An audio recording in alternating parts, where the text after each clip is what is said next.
Xullas kalom aka-ukalar, sizlar uchun idealniy sostoyaniyada Gentra kelgan 3-pozitsiya korobka avtomat $6100 ga. Narxini boshida aytdim, shuning uchun obzorni oxirigacha ko'ring. Qani ketdik. Kalom aka-ukalar, ko'rib turganlaringizdek, mashinamiz rangi oq, idealniy holda, amerikankalar mavjud, diskachalar mavjud, 3-pozitsiya. Tonirovkalar, mashina shumka qilingan bir sloy.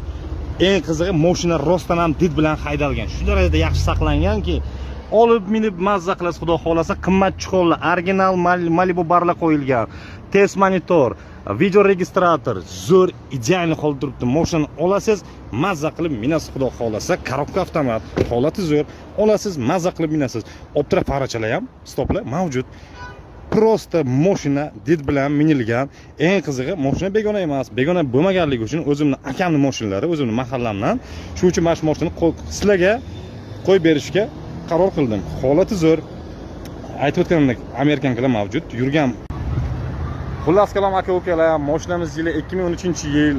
Aynan mana shu mashina Lassettidan Gentra bo'lgan. Holati idealniy, ko'rib turganingizda mashina did bilan haydalgan va mashina navarotli, rasxotlar qilingan. Olasiz, mazza qilib minasiz. Mashinamiz deyarli kraskasi top-toza, yana ustongizga tekshirib ko'rib olasiz. Pastda nomerlarni qoldiraman, aloqaga chiqinglar. Dehqondan xudo xolos dehqonga o'tadi. Mashina o'zimizning mahallaning mashinasi. Ko'ringlar, yo'q hisob ketinglar. 2013-yil, Ekkurgdan ziyodroq yurgan 3-pozitsiya korobka avtomat, navorotlari bilan, qaytarib o'taman, navorotlari bilan. Nomerlarni qoldirdim, aloqaga chiqinglar, sog' bo'lasizlar.